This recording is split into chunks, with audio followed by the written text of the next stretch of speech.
আচ্ছা, এই ভিডিওতে আমি তোমাকে সলভ করে দেখানোর চেষ্টা করব বিউপি 19-20 সালের কোশ্চেনের ফিজিক্সের পার্টটা। ঠিক আছে, তো এখানে আমি ফিজিক্সের টোটাল 10টা প্রশ্ন, মানে ফিজিক্সের যে আমি একটা পিডিএফ পাইছি, ওই যে পিডিএফটা কালেক্ট করছি ওটা আমি ফার্স্ট কমেন্টে পিন করে দিব, সমস্যা নেই, তোমরা ওখান থেকে ডাউনলোড করে নিতে পারবা। ওইখান থেকে যে 10টা প্রশ্ন আসে, মানে প্রথম 10টা প্রশ্ন আমি কি করবো এখন সলভ করে দেখানোর চেষ্টা করব। আর এর আগে বলে দেই যে তোমার বিউপির কোশ্চেন তো যেহেতু আউট হয় না, তো এই যে প্রশ্নগুলো কালেক্ট করা হয়েছে বা পিডিএফ এ তুমি দেখবা, ওগুলো এক্স্যাক্টলি যে ওইখানে আসছে শিওর করে বলা যাবে না, কারণ ওইগুলা তোমার এক্সাম দিয়ে যে ছেলেপেলে বের হয়েছে ওদের থেকে কালেক্ট করা মেইনলি। তো 100% শিওরিটি পাবা না যে এই প্রশ্নটা হুবহু আসছে কিনা বা কি চেঞ্জটা আসছে ওইটা তুমি বলতে পারবে না। ঠিক আছে, তো আমরা যেই প্রশ্নটা কালেক্ট করছি ওইটাই সলভ করার চেষ্টা করব। এখানে এটা হচ্ছে কি 19-20 সাল। ওকে, তো আমরা স্টার্ট করতে পারি। আচ্ছা, তো 1 নম্বরে যে প্রশ্নটা আছে ওই প্রশ্নটা কি বলছে যে নদীতে স্রোতের অনুকূলে বেগ হয়েছে কত 18 কিলোমিটার পার আওয়ার এবং প্রতিকূলে বেগ হয়েছে কত 6 কিলোমিটার পার আওয়ার। তো তোমাকে বলা হয়েছে নৌকাটাকে কোন দিকে চালনা করলে ঠিক সোজা পৌঁছাবে। ঠিক আছে, তো তোমার কাছে কি জানতে চাইছে, নৌকাটাকে তুমি কোন দিকে চালনা করলে ঠিক সোজাসুজি অপর প্রান্তে পৌঁছাবে। তো আমরা দেখতেছি নদীতে স্রোতের অনুকূলে বেগ হয়েছে কত, স্রোতের অনুকূলে বেগ দেখতেছি 18 কিলোমিটার পার আওয়ার। তো অনুকূলে আমি ধরে নিলাম নৌকার বেগটাকে ধরে নিচ্ছি কি ইউ, আর স্রোতের বেগটাকে কি ধরে নিচ্ছি ভি। ঠিক আছে, তো অনুকূলে মানে কি বলতো, অনুকূল মানে হচ্ছে স্রোত যেদিকে নৌকাও কি হবে একই দিকে চালাবে। অনুকূলে মানে কি স্রোত যেদিকে নৌকাও ঠিক কি একই দিকে, আর জনের দিক যদি সেম হয় তাহলে আমরা জানি যে দোনোটাই কি করা লাগে, যোগ করা লাগে। ঠিক আছে, তাহলে আমরা বুঝতেছি ইউ প্লাস ভি সমান সমান কত হবে 18, কারণ তোমাকে বলেছে স্রোতের অনুকূলে বেগ হয়েছে কত 18 কিলোমিটার পার আওয়ার। আচ্ছা, এবার হচ্ছে প্রতিকূলে মানে হচ্ছে স্রোত যেদিকে নৌকা ঠিক তার বিপরীত দিকে যাবে। স্রোত যেদিকে নৌকা ঠিক তার কি হবে বিপরীত দিকে যাবে। এখন বলতো নৌকার বেগ বড় হইতে হবে নাকি স্রোতের বেগ বড় হইতে হবে? অবশ্যই নৌকার বেগটা কি হতে হবে, স্রোতের বেগ থেকে বড় হইতে হবে। নাইলে যদি নৌকার বেগটা স্রোতের বেগ থেকে ছোট হয় তাহলে স্রোত কি করবে, নৌকাটাকে ঠেলে নিয়ে যাবে, তাহলে আমাদের প্রশ্নটাই কারেক্ট থাকলো না। এই জন্য অবশ্যই নৌকার বেগটা সবসময় স্রোতের বেগ থেকে কি হবে বড় হবে। তো আমরা এখানে ইউ মাইনাস ভি দিব, কারণ হচ্ছে আমাদের কি প্রতিকূলে বলা হয়েছে, প্রতিকূল মানে কি স্রোত হচ্ছে নৌকার বিপরীত মানে কি করা লাগবে, বিয়োগ করা লাগবে। ঠিক আছে, তাহলে ইউ মাইনাস ভি সমান সমান কত 6। ঠিক আছে, আমি আবার তোমাকে প্রথম থেকে রিপিট করে বলতেছি। নদীতে বলছে যে স্রোতের অনুকূলে বেগ কত 18 কিলোমিটার পার আওয়ার। স্রোতের অনুকূল মানে কি নৌকা যে স্রোত যেদিকে নৌকাও কি হবে একই দিকে চালাবে, আর তখন বেগ দুটোটা কি হয়ে যাবে, যোগ হয়ে যাবে।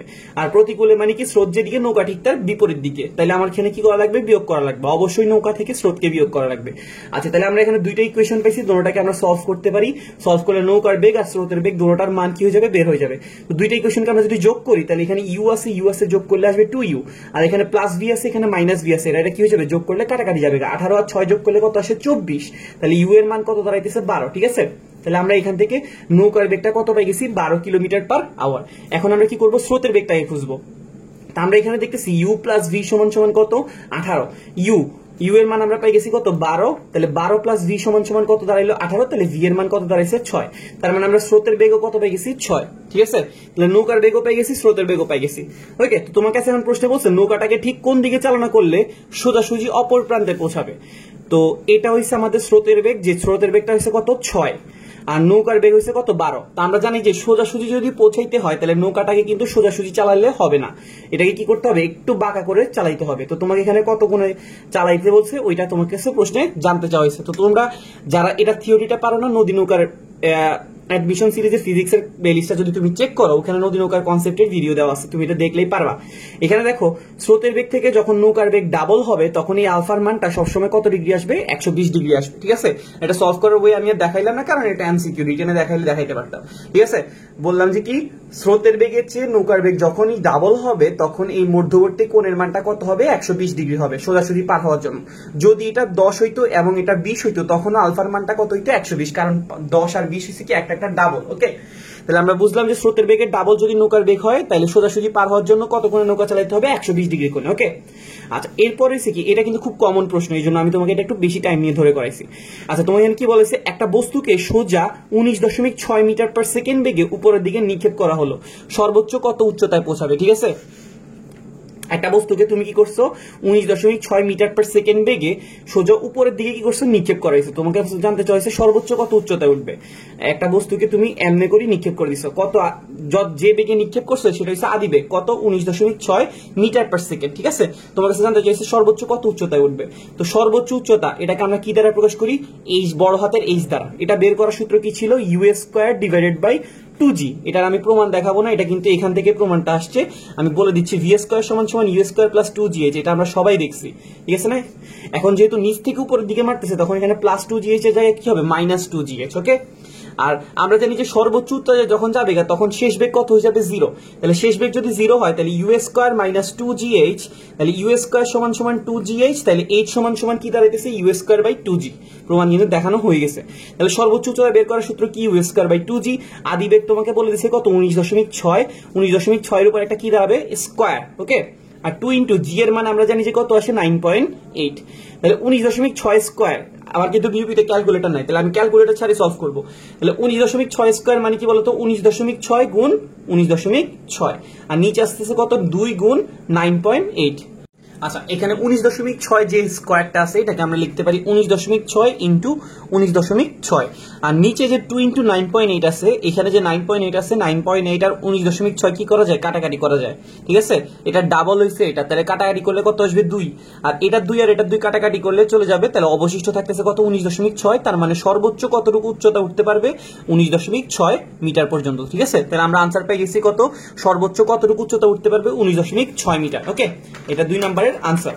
আচ্ছা, 3 নম্বরে তোমাকে প্রশ্ন বলা হয়েছে ঘড়ির মিনিটের কাঁটার কৌণিক বেগ কত। তোমার কাছে কি জানতে চাইছে, ঘড়ির মিনিটের কাঁটার কৌণিক বেগ। আচ্ছা, প্রথমত হচ্ছে কৌণিক বেগ, যেটাকে আমরা কি দ্বারা প্রকাশ করি, ওমেগা। এই ওমেগা বের করার সূত্র হচ্ছে 2 পাই ডিভাইডেড বাই কত, টি। ঠিক আছে, কৌণিক বেগ বের করার সূত্র হচ্ছে 2 পাই ডিভাইডেড বাই টি। এখন তোমাকে প্রশ্ন বলা হয়েছে মিনিটের কাঁটা, এখানে টি হচ্ছে কি, পর্যায়কাল। বলতো একটা মিনিটের কাঁটা কতবার ঘুরে আসলে তোমার একটা পর্যায় সম্পন্ন হয়, টি মানে হচ্ছে কি, পর্যায়কাল। আমরা জানি যে 60 মিনিটে 1 ঘন্টা, বা আমরা জানি যে কি, একটা ঘড়ির মিনিটের কাঁটা পুরাপুরি যদি 60টা ঘর শেষ করে আসে মানে 60 মিনিট পর কি হবে, সেম পজিশনে আসবে। তার মানে আমরা বুঝতেছি 2 পাই ডিভাইডেড বাই এখানে যে টিটা আছে, এই টিটা হচ্ছে কত, 60 মিনিটের সমান। কারণ হচ্ছে একটা ঘড়ির মিনিটের কাঁটার পর্যায়কাল হইতেছে কত মিনিট, 60 মিনিট, মানে এটা 60 মিনিট পর পর সেম জায়গায় আসে। এখন আনসারটা তো সেকেন্ডে নিতে হবে, আমরা জানি যে 1 মিনিট সমান সমান কত সেকেন্ড, 60 সেকেন্ড। তাহলে এখানে আসতেছে কত, 60 পূরণ 60, তাহলে 2 পাই ডিভাইডেড বাই 60 পূরণ 60। তাহলে এখানে যদি তুমি 2 আর আচ্ছা এখানে বলতো 60 গুণ করলে কত আসবে, 3600, আর উপরে আছে কত, 2 পাই। তো তুমি 2 আর 3600 যদি কাটাকাটি করো তাহলে কত আসে, 1800। তাহলে উপরে থাকতেছে পাই, নিচে থাকতেছে কত, 1800। তাহলে আনসার হচ্ছে কত, পাই ডিভাইডেড বাই 1800। আমি তোমাকে জিনিসটা আবার একটু বোঝাইতে চেষ্টা করি। তোমাকে প্রশ্ন বলা হয়েছে ঘড়ির মিনিটের কাঁটার কৌণিক বেগ কত। তো কৌণিক বেগকে আমরা প্রকাশ করি ওমেগা দিয়ে। কৌণিক বেগ বের করার সূত্র হচ্ছে 2 পাই ডিভাইডেড বাই টি। এখানে টি স্ট্যান্ডস ফর কি, পর্যায়কাল। আমরা জানি যে একটা ঘড়ির মিনিটের কাঁটা যদি 60 মিনিট সম্পন্ন করে আসে তাহলে সে একটা পর্যায়ে যায়। তাহলে এখানে টি এর মান হবে কত, 60 মিনিট, কিন্তু আনসারটাকে রাখতে হবে সেকেন্ডে। তাই আমরা 1 মিনিট সমান সমান কত লিখে দিয়েছি, 60 সেকেন্ড। 60 পূরণ 60, 3600, 2 আর 3600 কাটলে কত আসে, 1800। তুমি যদি অপশনগুলো চেক করো, আমি তোমাকে অপশনগুলো একটু দেখাই। এখানে অপশনটা দেখ কি পাবা, পাই বাই 1800 অপশনটা পাবা। ওকে, আমি এখান থেকেই সলভ করাইতে চেষ্টা করতাম, কিন্তু এখানে দেখো যখন আমি প্রিন্ট করছি তখন এটা কি হয়ে গেছে, ঝাপসা হয়ে গেছে। এই জন্য আমি প্রশ্নগুলো আবার খাতায় তুলছি। আচ্ছা, এই দেখো pi by 1800 radian per second, বুঝতে পারছো? আর বাকি অপশনগুলো হচ্ছে 2 পাই বাই 1800, একটা দেওয়া আছে পাই বাই 3600, আর একটা দেওয়া আছে 2 পাই বাই 900। ওকে, এর আগের প্রশ্নের আনসার হচ্ছে কত আসছিল, 19.6। এর আগের প্রশ্নের আনসার আসছিল কত, 120 ডিগ্রি। ওকে, এখন আমরা 4 নম্বরে যে প্রশ্নটা আছে এটা আমরা সলভ করার চেষ্টা করব। 4 নম্বরের প্রশ্নটাতে আমাকে কি বলা হয়েছে, একটা বস্তুকে কত উচ্চতা থেকে ফেলে দিলে ভূমি থেকে 10 মিটার উচ্চতায় গতিশক্তি বিভব শক্তির কত গুণ হবে, দ্বিগুণ হবে। তোমাকে জানতে চাইছে কি, একটা বস্তুকে তুমি কত উপর থেকে ফালাই দিলে ভূমি থেকে 10 মিটার উপরে গতিশক্তি বিভব শক্তি কত গুণ হবে, দ্বিগুণ। আচ্ছা, গতিশক্তিকে আমরা প্রকাশ করি ই কে দ্বারা, বিভব শক্তিকে আমরা প্রকাশ করি ইপি দ্বারা। তো বলছে গতিশক্তি বিভব শক্তি কত গুণ হবে, দ্বিগুণ। তাহলে বিভব শক্তি 2 গুণ সমান সমান কি, গতিশক্তি। তোমার কাছে বলা হয়েছে কত উপর থেকে ফালাই দিলে, তো ধরে নিলাম এই উচ্চতা থেকে ফালাই দিছে।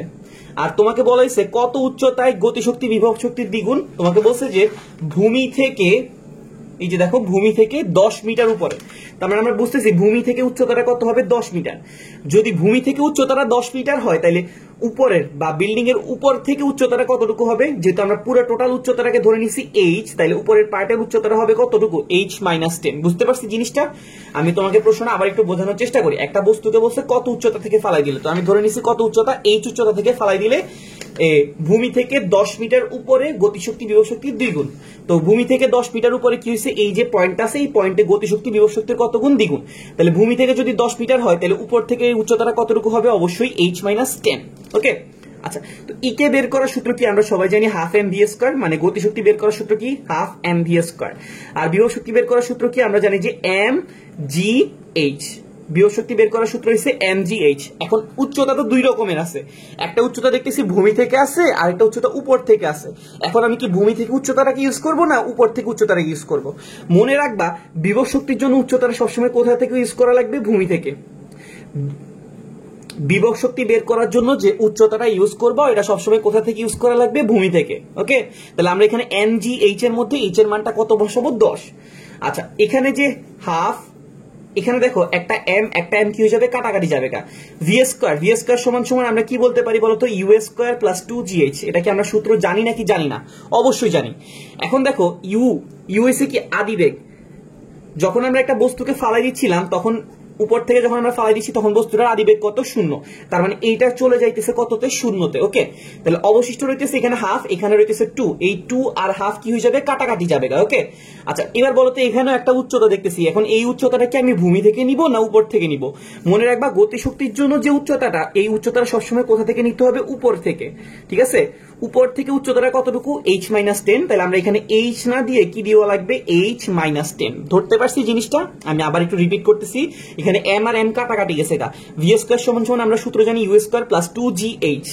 ইউ ইজ আদিবেগ, পড়ন্ত বস্তুর ক্ষেত্রে আদিবেগ কত, 0। 2gh, এখানে যে h এর পরিচয়টা আছে, h এর পরিচয়টা হচ্ছে উচ্চতা, উপর থেকে উচ্চতা কত হয়, h মাইনাস 10। ওকে, আচ্ছা, এবার একটু তুমি এইদিকে তাকাও, এখানে কি আছে, 2 ইন্টু একটা আছে, g একটা আছে, আর একটা কত আছে, 10। তুমি এখানে যদি তাকাও ভালো করে, এখানে একটা জি আছে, এখানে একটা জি আছে, এরা পরস্পর কি হয়ে যাবে, কাটাকাটি যাবে। তাহলে এখানে অবশিষ্ট থাকতেছে h মাইনাস 10, আর এখানে অবশিষ্ট থাকতেছে 2 গুণ 10 কত, 20। তাহলে h এর মানটা কত আসতেছে, 30। তার মানে আমরা আনসারটা পাই গেছি যে কত উপর থেকে ফালাইলে, 30 মিটার উপর থেকে যদি তুমি একটা বস্তুকে ফালাই দাও তাহলে ভূমি থেকে 10 মিটার উপরে গতিশক্তিটা বিভব শক্তির কত গুণ হবে, দ্বিগুণ হবে। বুঝতে পারছি আনসারটা? তাহলে আমাদের আনসার আসছে কত, 30 মিটার। দেখি আমাদের অপশনে কি 30 মিটার আছে? হ্যাঁ, 30 মিটার অপশনে আছে, বি নাম্বার অপশনটা। তোমরা হয়তো দেখবা না, তোমরা পিডিএফটাই আমি প্রিন্ট করছি, তুমি পিডিএফ এ চেক করলেই পাবা আনসার। ওকে, আচ্ছা, 5 নম্বরের বা লাস্টের যে প্রশ্নটা আছে এই প্রশ্নটা দেখি তোমাকে কি বলা হয়েছে, বলের ঘাত পরিবর্তনের হারকে কি বলে? আচ্ছা, বলের ঘাত পরিবর্তনের হারকে, বলের ঘাত মানে কি বলতো, জে। বলের ঘাত মানে কি বলতো, জে। আচ্ছা, এই যেটা বের করার সূত্রটা হচ্ছে কি, বলের ঘাত বা বলের ঘাত যে সমান সমান আমরা ফর্মুলাটা জানি কি, এফ টি। আরো একটা যে সমান সমান ফর্মুলা আছে m v minus m u. ঠিক আছে, বলের ঘাত বের করার ফর্মুলাটা হচ্ছে কি, এফ টি অথবা কি আছে, m v minus m u. আচ্ছা, এখন জিনিসটা কি বলছে দেখো তো, বলের ঘাত পরিবর্তনের হার। এখন দেখো তোমাকে যদি যে কোনো কিছু হার বলে, হার মানে কি বলতো, যে কোনো জিনিসের হার, হার মানে হচ্ছে কি, সময় দিয়ে ভাগ করাকে কি বলে, হার বলে। তোমাকে যদি বলে যে এই বক্সের হার কত, বা বক্সটা নিক্ষেপের হার কত, তাহলে বক্সটাকে নিক্ষেপের বেগকে তুমি কি করবা, সময় দিয়ে ভাগ করে দিবা। যে কোনো কিছু হার মানে কি, সময় দিয়ে ভাগ করা। তো তোমাকে এখানে কিসের হার বের করতে বলছে, বলের ঘাত পরিবর্তনের হার। তো বলের ঘাত হচ্ছে যে, এই যে পরিবর্তনের হার মানে কি, যে কে কি দ্বারা ভাগ করে দাও, টাইম। ঠিক আছে, যে কে যদি আমরা টাইম দিয়ে ভাগ করে দিই তাহলে আমরা কি পাই, তা আমরা সূত্র দেখতেছি যে সমান সমান কি, এফ টি।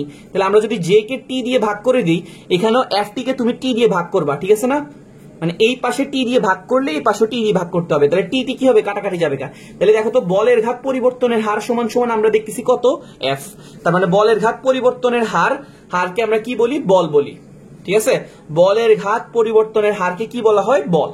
কেমনে আমি তোমাকে বলতেছি, বলের ঘাতকে আমরা প্রকাশ করি জে দ্বারা, এই যে সমান সমান এফ টি। এখন যেহেতু আমাকে বলছে বলের ঘাত পরিবর্তনের হার, মানে যেটাকে টি দ্বারা ভাগ করতে হবে, তাহলে এখানে টি দ্বারা ভাগ করলে এখানে টি দ্বারা ভাগ করবো, টি টি কি হবে, কাটাকাটি যাবে।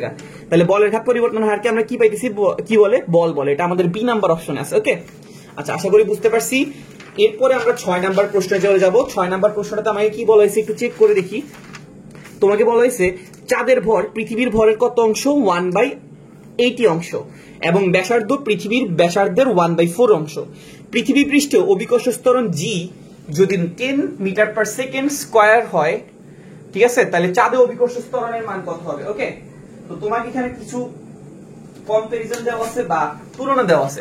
বলতেছে যে চাঁদের ভর পৃথিবীর ভরের কত অংশ? 1/80 অংশ। তো চাঁদ, যেহেতু চাঁদকে আমরা কি দ্বারা প্রকাশ করতে পারি? আচ্ছা ধরো চাঁদ মুন এম দ্বারা প্রকাশ করবো, আর পৃথিবীটাকে আমরা কি দ্বারা প্রকাশ করবো? আর্থ ই। ঠিক আছে, আচ্ছা চাঁদের ভর বলতেছে পৃথিবীর ভরের কত অংশ? 1/80 অংশ। চাঁদের ভরটাকে আমরা কি দ্বারা প্রকাশ করতেছি? ভর তো আমরা এম দিয়ে প্রকাশ করব, আর চাঁদের ভরের জন্য আমরা এম এর নিচে একটা স্মল এম দিয়ে দিব। ঠিক আছে, আর পৃথিবীর ভরটাকে আমরা কি দ্বারা প্রকাশ করব?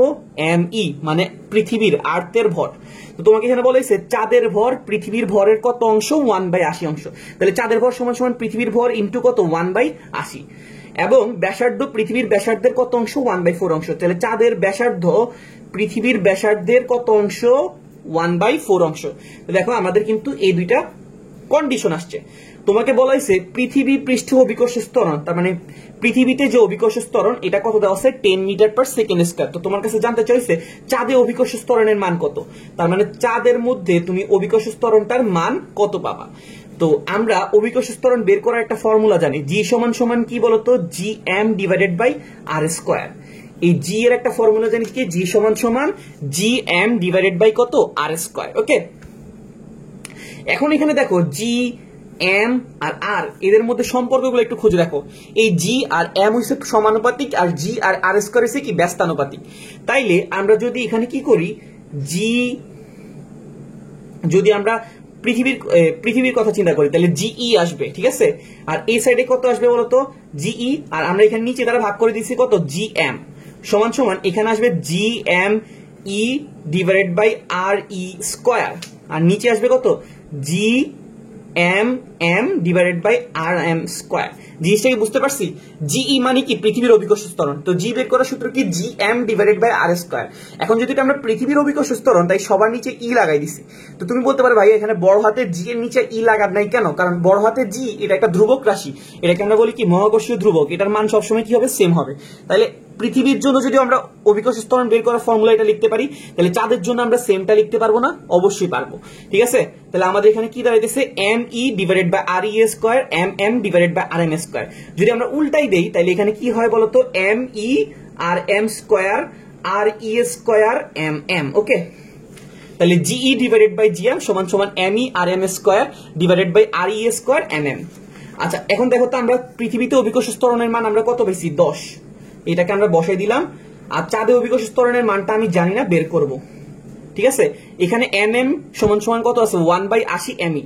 ঠিক আছে, এম এম এর মানটা আমরা বসে দিতে পারি কত? 1/80 এমই। এম এম এর মানটা আমরা বসে দিলাম 1/80 এমই। আর আর এম এর মানটা আমরা কত পাইছি? 1/4 আর ই। এটাও আমরা বসে দিলাম। আর এম এর মানটা হয়েছে কত? 1/4 আর ই, তার উপর একটা কি আছে? স্কয়ার। তাহলে নিচে হইতেছে কি? আর ই স্কয়ার। দেখো তো এখানে এম ই কি হবে? কাটাকাটি যাবে কা? এই 1/80টাকে যদি উল্টাই দিই তাহলে এটা হয়ে যাবে কত? শুধু 80। আর 1/4 কে যদি স্কয়ার করি তাহলে হবে 1/16। আর এখানে হয়ে যাবে এটা আর ই স্কয়ার, নিচেও একটা কি আছে? আর E square. R E square কি হবে? কাটাকাটি যাবে কা? এখানে একটা 10 আছে, নিচে একটা জিএম আছে। তাহলে আমরা যদি এখন জিএম এর মানটা বের করতে যাই, এখানে দেখো 16 আর 80 কি করা যায়? কাটাকাটি করা যায়। 5 16 কত? 80। তাহলে জিএম সমান সমান কত দাঁড়ায়? এখানে 5 আছে, এখানে 10 আছে, কাটাকাটি করলে কত আসে? 2। তাহলে জিএম সমান সমান আমাদের আনসার চলে আসছে কত? 2। তার মানে আমরা বুঝতেছি চন্দ্র পৃষ্ঠে অভিকর্ষ ত্বরণের মান কত? 2। ঠিক আছে, তাহলে চন্দ্র পৃষ্ঠে অভিকর্ষ ত্বরণের মান কত পাই গেছি? 2। আশা করি আমরা ম্যাথটা বুঝতে পারছি। এটা কিন্তু একটা বড় ম্যাথ। এরকম যদি কোনো বড় ক্যালকুলেশন দেখো, এটা রেখে শেষে এসে সলভ করবা। তুমি কিন্তু শেষে অনেকগুলো ম্যাথ করার টাইম পাবা। ঠিক আছে, শর্ট শর্ট যে ম্যাথগুলো, যেমন এর আগে লাস্টের 5 নাম্বার যে ম্যাথটা করছিলাম এটা একদম ছোট ছিল, ছোটগুলো আগে করে ফেলবা। তোমাকে এখানে প্রশ্নে কি বলছিল? চাঁদের ভর পৃথিবীর ভরের 1/80 অংশ দিলাম, ব্যাসার্ধ পৃথিবীর 1/4 অংশ, চাঁদের অভিকর্ষ ত্বরণের মান বের করতে বলছে, পৃথিবীটা দেওয়া আছে 10। তো প্রথমে আমরা তাদের মধ্যে একটা সম্পর্ক পাইছি, তারপর সম্পর্কের মধ্যে মান বসেছি, দেন আমাদের কি বের হয়ে গেছে? চাঁদের অভিকর্ষ ত্বরণের মান। আচ্ছা, এরপরে 7 নম্বরের প্রশ্নটা কি বলেছে? রৈখিক ভরবেগ 50% বাড়ালে গতিশক্তি কতটুকু বৃদ্ধি পায়? ঠিক আছে, রৈখিক ভরবেগ কত পার্সেন্ট বাড়াইলে? 50% বাড়াইলে। ঠিক আছে, আচ্ছা আমাকে বলতো 50% লাভ মানে কি বলতো? তোমাকে যদি কেউ বলে 50% লাভ, এটার মানে হচ্ছে 100 টাকায় লাভ হয় কত টাকা? 50 টাকা। তাহলে বলতো ভরবেগ 50% বাড়াইছে, তার মানে 100 এর মধ্যে কতটুকু বাড়াইছে ভরবেগ? 100 এর মধ্যে বাড়ানো হলে কতটুকু 50% ভরবেগ বাড়ানো মানে কি 100 এর মধ্যে ভরবেগ কতটুকু বাড়াইছি 50। তাহলে এখন আমি যদি তোমাকে জিজ্ঞেস করি আদি ভরবেগ তাহলে কতটুকু ছিল, আদি ভরবেগ ছিল হইছে 100 না, আর নতুন ভরবেগটা হয়ে গেছে কতটুকু, তুমি বলতেছো যে ভাই এখানে 50 বাড়ছে, আদিতে ছিল 150 বাড়ছে, তাহলে নতুন ভরবেগটা কত হবে 150। এটা কি বুঝতে পারছি নাকি পারিনি? আমাকে একটু প্রশ্নে বলা হয়েছে যে রৈখিক ভরবেগ কত পার্সেন্ট বাড়লে 50% বাড়লে, 50% বাড়া মানে কি 100 এর মধ্যে ভরবেগ বাড়ছে কত 50, 100টা কি ছিল আদিতে ছিল, আর এখন নতুনে বাড়ছে কতটুকু 50, বাড়ার ফলে তাহলে নতুন ভরবেগটা কত হয়ে গেছে 100 সাথে যদি আমরা 50 কে যোগ করি কত হবে 150। তো তোমাকে সেখানে জিজ্ঞেস করছে গতিশক্তি কতটুকু বৃদ্ধি পায়, গতিশক্তিকে আমরা প্রকাশ করি ই কে দ্বারা, ঠিক আছে। এই গতিশক্তি বের করার সূত্রটা কি আমরা জানি যে হাফ এম ভি স্কয়ার। এখন এখানে তো কোথাও ভরবেগ নাই তাই না, কিন্তু ভরবেগ দিয়ে একটা ফর্মুলা আছে, ভরবেগ দিয়ে ফর্মুলাটা হচ্ছে P square divided by 2m, ঠিক আছে। গতিশক্তির সাথে ভরবেগের রিলেশনটা হচ্ছে কি P square divided by 2m, এখানে পি হচ্ছে কি ভরবেগ, ওকে। আচ্ছা এখন আমরা যদি এখানে দেখি এই ই কে আর পি এদের সম্পর্কটা কি সমানুপাতিক, ঠিক আছে না, এদের সম্পর্কটা কি সমানুপাতিক, তাহলে আমরা এখান থেকে লিখতে পারি ই কে 1 ডিভাইডেড বাই ই কে 2 সমান সমান p1 square divided by p2 square. এখন তোমার প্রশ্ন থাকতে পারে যে ভাই এটা কেমনে লিখছেন, তোমাকে যদি কেউ কখনো বলে a প্রপোর্শনাল টু b তাহলে তুমি লিখতে পারবা a1 বাই a2 সমান সমান কি b1 বাই b2। এই রিলেশনটা থেকে আমরা কি করছি দেখতেছি ই কে আর p হইছে কি পরস্পরের সমানুপাতিক, তাহলে ই কে 1 বাই ই কে 2 সমান সমান p1 স্কয়ার ডিভাইডেড বাই কত p2 স্কয়ার। আচ্ছা 1 দ্বারা আমরা বোঝাচ্ছি আদিটা, ঠিক আছে, 1 দ্বারা আমরা আদিটাকে বোঝাচ্ছি আর 2 দ্বারা আমরা নতুনটাকে বোঝাচ্ছি, ঠিক আছে। তাহলে ই কে 1 আর নিচে আসতেছে কত ই কে 2, p1 এর কি আদি ভরবেগ, আদি ভরবেগ কত ছিল 100, ঠিক আছে, আদি ভরবেগ কত ছিল 100, আর নতুন ভরবেগ হচ্ছে কত p2 যেটা হচ্ছে কত 150। দেখো তো এটার উপরে স্কয়ার আছে এটার উপরে স্কয়ার আছে, তাহলে আমরা কি করতে পারি একটা হোল স্কয়ার দিতে পারি, পারি না, পারি, অবশ্যই পারি। তাহলে এখন এখানে দেখো তো কাটাকাটি যায় না, 100 আর 150 যদি কাটাকাটি করি তাহলে উপরে থেকে 2 নিচে থেকে কত 3, 2 কে স্কয়ার করলে আসবে 4, 3 কে স্কয়ার করলে আসে কত 9, উপরে এখানে আছে ই কে 1 এখানে আছে কত ই কে 2। তো তোমার কাছে প্রশ্ন গতিশক্তি জিজ্ঞেস করছে, নতুন গতিশক্তির কথা, নতুন গতিশক্তি হচ্ছে ই কে 2, তাহলে ই কে 2 সমান সমান আমরা লিখতে পারতেছি 9 ডিভাইডেড বাই 4 ই কে 1, ঠিক আছে। নতুন গতিশক্তিটা কত হচ্ছে 9/4 ই কে 1, ওকে। আচ্ছা এখন কথা হইছে তোমার কাছে নতুন গতিশক্তি চাইছে না নতুন গতিশক্তি কতটুকু বৃদ্ধি পায় এটা চাওয়া হইছে, তোমার কাছে প্রশ্নে চাওয়া হইছে বৃদ্ধি কতটুকু পাইছে। তাহলে এখন আমরা যদি শুধুমাত্র বৃদ্ধিটা বের করতে যাই, ঠিক আছে, বৃদ্ধি মানে কি বলতো নতুন বিয়োগ আদি, নতুন গতিশক্তি কত, নতুন গতিশক্তি হচ্ছে ভাইয়া 9/4 ই কে 1, আর আদি গতিশক্তি কত ছিল, আদি গতিশক্তি ছিল শুধু ই কে 1, আদি গতিশক্তি শুধু ই কে 1 ছিল না, তাহলে 9/4 ই কে 1 হইছে নতুন গতিশক্তি আর শুধু ই কে 1 ছিল পুরাতন গতিশক্তি।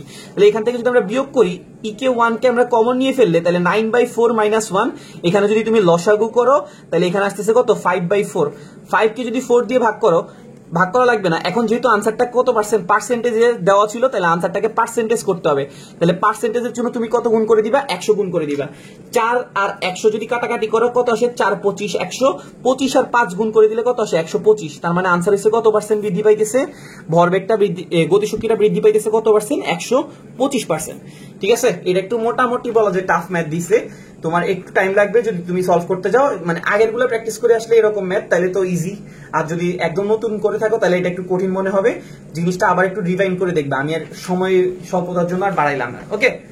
তুমি এটা আবার একটু রিভাইন্ড করে দেখিও যাদের প্রবলেম হয়েছে। আচ্ছা আমি তোমাকে প্রথম থেকে আরেকটা রিভিউ দিয়ে দিচ্ছি, তোমাকে এখানে বলেছে ভরবেগ কত পার্সেন্ট বাড়ানো হয়েছে 50%, তাহলে আদি 100 নতুন ভরবেগ বাড়ছে কত 50, তাহলে নতুন ভরবেগটা হয়ে যাবে কত 150। ই কে আর পি এর মধ্যে সমানুপাতিক সম্পর্ক, তাহলে ই কে 1 বাই ই কে 2 সমান সমান p1 স্কয়ার p2 স্কয়ার। এখান থেকে আমরা নতুন ই কে মানে যেটাকে আমরা বলতেছি ই কে 2, ই কে 2 টা বের করছি 9/4 ই কে 1, তাহলে বৃদ্ধিটাকে বের করার জন্য ই কে 1 বিয়োগ করে দিছি দেন পার্সেন্টেজে কনভার্ট করছি, ওকে। 8 নাম্বারটাতে তোমাকে কি বলা হয়েছে দুইটা স্পন্দনরত কণার সরণ হইছে কত x সমান সমান a sin ওমেগা t আর x সমান সমান কি বলেছে a cos ওমেগা t। তোমার কাছে প্রশ্ন জানতে চাইছে দশা পার্থক্য কত, ঠিক আছে, x সমান সমান a sin omega t, x সমান সমান a cos ওমেগা t, এদের মধ্যে কি জানতে চাইছে দশা পার্থক্যটা কত, ওকে। একটা হচ্ছে কত x সমান সমান a sin ওমেগা t, ওকে। আচ্ছা এটা হচ্ছে আমাদের দশা, আর আরেকটা হচ্ছে x সমান সমান কি a cos ওমেগা t, ওকে, ভালো কথা। আচ্ছা আমার একটা জিনিস বলো তো, এইখানে আছে a cos এখানে আছে a sin, তুমি কি এদেরকে তুলনা করতে পারবা নাকি যখন দুটোটা এটাও a sin এ আসবে এটাও a sin এ আসবে তখন তুলনা করতে পারবা? যেমন তুমি 2টা গরু আর 3টা হাতি কখনো তুলনা করতে পারবা না, দোনোটাকে হইতে হবে সাইন, দোনোটাকে হইতে হবে কস, যে কোনো একটা ফরম্যাটে নিয়ে আসবো। তাহলে আমরা কজেরটাকে সাইনে নিয়ে গেছি, ঠিক আছে, এ কস ওমেগা টি, এটাকে আমরা কি করলাম, এ সাইন লিখতে চাইলাম, ঠিক আছে। তো এখানে যদি সাইন লিখতে হয় তাহলে এখানে একটা ভিতরে কত দেওয়া লাগবে, π/2, কত দেওয়া লাগবে, π/2 প্লাস ওমেগা টি। দেখো তো কেন π/2 দিলাম, কারণ আমরা ত্রিকোণমিতি যারা পড়ছি তারা জানি যে π/2 মানে হচ্ছে 90 ডিগ্রি। 90 ডিগ্রি থাকার কারণে এই সাইনটা 90 ডিগ্রির সাথে কত গুণ আছে, মনে মনে 1 গুণ আছে। 1 হচ্ছে বিজোড় সংখ্যা, বিজোড় সংখ্যা থাকলে সাইন কি কনভার্ট হয়ে যাবে, কজে। First quadrant plus something, second কোয়াড্রেন্টে সাইন কিন্তু কি পজিটিভ রাশি। তার মানে এই লাইন যে কথা, এই লাইন কি কথা, সেম কথা। তার মানে এই দুইটা লাইন কিন্তু কি সেম। তার মানে দেখো এখন এই সেকেন্ড যে রাশিটা ছিল কস দিয়ে, এটা এখন কিসে কনভার্ট হয়ে গেছে, সাইন দিয়ে। আর প্রথম রাশিটা তো সাইন দিয়ে ছিল, তো প্রথম রাশির জন্য দশা কতটুকু ছিল, ওমেগা টি। আর দ্বিতীয় রাশিটার জন্য এখন নতুন দশা, মানে দশাটা হয়ে গেছে কত, π/2 প্লাস ওমেগা টি। যখন আমরা দুটোটাকে সাইনে কনভার্ট করলাম, মানে একটা তো সাইনে দেওয়া ছিল, আর একটাকেও যখন সাইনে কনভার্ট করলাম, তখন ওইটা হয়ে গেছে কত, π/2 প্লাস ওমেগা টি। এখন তোমার কাছে জানতে চাইছে দশা পার্থক্য, পার্থক্য মানে কি করা লাগবে, বিয়োগ করা লাগবে। তাহলে এখানে দেখো π/2 প্লাস ওমেগা 2, ঠিক আছে, এটা থেকে যখন তুমি কি করবা, ওমেগা টি কে বিয়োগ করবা, ওমেগা টি কাটা যাবে গা, আনসারে থাকবে কত, π/2, ঠিক আছে। তার মানে এদের মধ্যেকার দশা পার্থক্য হচ্ছে কত, π/2। আবার তুমি এটাকে সোজাভাবেও মনে রাখতে পারো, সাইন আর কস এদের মধ্যে একটা ডিফারেন্স হচ্ছে কত, মাত্র 90 ডিগ্রি। তার মানে এদের মধ্যে দশা পার্থক্য কত ডিগ্রি হবে, 90 ডিগ্রি। 90 ডিগ্রি মানে কত, π/2, ওকে। তো তুমি যেভাবে মনে রাখো কোনো সমস্যা না, আমি তোমাকে একদম থিওরিটিক্যালি দেখাই দিচ্ছি। আচ্ছা, তোমার কাছে এখানে কি জানতে চাইছে, জড়তার ভ্রামক কি ধরনের রাশি। জড়তার ভ্রামককে আমরা প্রকাশ করি আই দ্বারা, আর আই বের করার সূত্র হইছে কি, এম আর স্কয়ার, ওকে। এখানে এম হইছে ভর আর হইছে ব্যাসার্ধ। ভর হইছে স্কেলার রাশি আর ব্যাসার্ধ হইছে কি, স্কেলার রাশি। দুইটা স্কেলার রাশিকে যখন গুণ করবা তখন অবশ্যই স্কেলার রাশি আসবে। তাহলে জড়তার ভ্রামক কি রাশি, স্কেলার রাশি, ঠিক আছে। জড়তার ভ্রামক কি রাশি, একটা স্কেলার রাশি, কারণ হচ্ছে আই সমান সমান এম আর স্কয়ার, এখানে ভর স্কেলার, ব্যাসার্ধ কি স্কেলার রাশি। আচ্ছা, এরপরে তোমাকে 10 নম্বর প্রশ্ন বলা হয়েছে তরঙ্গ মুখে দশা পার্থক্য কত। তো যারা তরঙ্গ মুখের সংজ্ঞা পড়ছি তারা জানি যে সমদশা সম্পন্ন তরঙ্গ মুখের মধ্যে যে কণাগুলো থাকে তাদের দশা কি হয়, সমদশা সম্পন্ন, ঠিক আছে। সমদশা সম্পন্ন মানে কি, দুটোটা দশা কি থাকে, সেম। আর দশা যদি সেম থাকে তাহলে ওই দশা পার্থক্যটা কত হবে বলতো, 0। যেমন তোমাকে যদি বলে যে রহিম আর করিমের বয়স সমান, মানে সমান মানে রহিমের বয়স 10 হলে করিমের বয়সও 10। তো এখন যদি তোমাকে বলে যে তাদের বয়সের পার্থক্য কত, তাহলে আনসার আসবে কত, 0, কারণ 10 থেকে 10 বিয়োগ করলে কত, 0। তো সেম কথা এখানে তরঙ্গ মুখের দশা পার্থক্য জিজ্ঞেস করা হয়েছে। তরঙ্গ মুখের সংজ্ঞাই ছিল যে দশাগুলো কি হইতে হবে, সমান হইতে হবে। তাহলে পার্থক্যটা কত আসতেছে, 0। তো আমরা আশা করি বুঝতে পারছি সলভগুলা। কারো কোনো সমস্যা থাকলে আমাকে জানাইতে পারো, আর নেক্সট ভিডিওতে যদি আরো সলভ চাও আমাকে অবশ্যই কমেন্টে জানাবা। আর টেলিগ্রাম গ্রুপ, ফেসবুক গ্রুপ এবং পেজ সবকিছুর লিংক ডেসক্রিপশনে পাবা। ভিডিও দেখার জন্য থ্যাংক ইউ, ঠিক আছে। আর আমি প্রশ্নটা পিন করে দিব, ঠিক আছে। আর চ্যানেলে নতুন হলে অবশ্যই সাবস্ক্রাইব করা।